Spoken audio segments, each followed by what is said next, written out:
తెల్లారనేస్తే రెడ్ల యొక్క ఆశీస్సులు తీసుకొని డబ్బులు తీసుకొని ఇలా మా మీదనే విమర్శిస్తా ఉన్నారు. ఆ తెల్లారులేస్తే తప్పు మాదే. బీసీ వాళ్ళు వాళ్ళ యొక్క ఆశీస్సులు తీసుకొని ఈరోజు వాళ్ళ మీద మనం మాట్లాడుతున్నామంట. ఎవడరా నీ ఆశీస్సులు తీసుకున్నది? ఏనా కొడుకురా నీ ఆశీస్సులు తీసుకున్నది? తెల్లారులేస్తే బీసీ వాళ్ళు మీ కాలు మొక్తా ఉన్నారా? మీ ఆశీస్సులు తీసుకుంటా ఉన్నారా? ఎవడు నీ ఆశీస్సులు తీసుకున్నది? ఎవడు తెల్లారొచ్చి తీసుకున్నవానికి చీవుని ఎత్తులేదు కావచ్చు.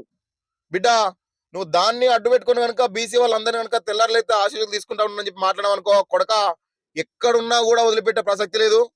కంపల్సరీ తెలంగాణలో ఉన్నటువంటి బీసీ బిడ్డలందరూ కనుక ఏకమైతే వాళ్ళు ఊదే గాలికి నువ్వు కొట్టుకోపోతావు.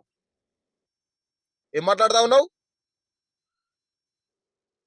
బీసీలు తెల్లారులేస్తే నీ కాలు మొక్తా ఉన్నారా? బీసీలు అందరూ కూడా తెల్లారులేస్తే మీ కాలు మొక్కి ఆశీస్సులు తీసుకొని ఈరోజు మీకు వ్యతిరేకంగా మాట్లాడుతూ ఉన్నారా? బీసీలారా, ఓ చీము నెత్తురు లేని బీసీలారా, సిగ్గులేని బీసీలారా, నేను ఒక బీసీ బిడ్డనే. నీ అందుకే ఇంత ఆవేదనగా మాట్లాడుతా ఉన్నా.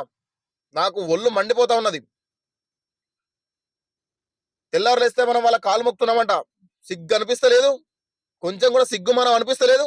శరం అనిపిస్తలేదు? ఇప్పటికైనా మారండి, మేల్కోండి. ఎవరికి ఓట్లేస్తున్నాం, ఎవరికి రాజకీయాలకి పట్టం కడుతున్నాం, ఎవరిని వాళ్ళం పెద్దవాళ్ళని చేస్తున్నాం, ఎవరి ఆశీస్సులు తీసుకొని ఎవరు బాగుపడ్డారు, ఎవరిని అంటున్నారు విషయం మీద కొంచెం కొంచెం అవగాహన తెచ్చుకొని ఇప్పటికైనా కూడా బ్రతకండి బీసీలరా. తెల్లారులేస్తే వాళ్ళ ఆశీర్వాదం తీసుకోమని బ్రతుకుతా ఉన్నామంట. వాళ్ళని బ్లాక్ మెయిల్ చేసి బ్రతుకుతా ఉన్నామంట. మనకు బ్రతుకు తెరువు లేక మనం సంఘాలు పెట్టుకున్నామంట. వీడియో ఎవరి దాకా రాలేదా? ఎవరు చూడలేదా దీన్ని? ఈ వీడియోని ఎందుకు దీనికి ప్రాపర్ కౌంటర్ ఎందుకు లేకపోయారు? భయపడతా ఉన్నారా? లాగులో ఉచ్చ పడిపోతా ఉన్నదా? తడిసిపోతా ఉన్నదా? చెమటలు వస్తా ఉన్నాయా మాట్లాడడానికి? ఎందుకు కేసులు పెడతారని చెప్పా, లేకుంటే వాళ్ళు అధికారంలో ఉన్నారని చెప్పేశానా? తెలంగాణలో 60% ఉన్న మనమే భయపడితే రాజకీయ భవిష్యత్తు ఎడబోతుంది. మాట్లాడడానికే మనం భయపడితే రేపు పదవులు మనకి ఎట్లా వస్తాయి? ఈ వీడియో ప్రతి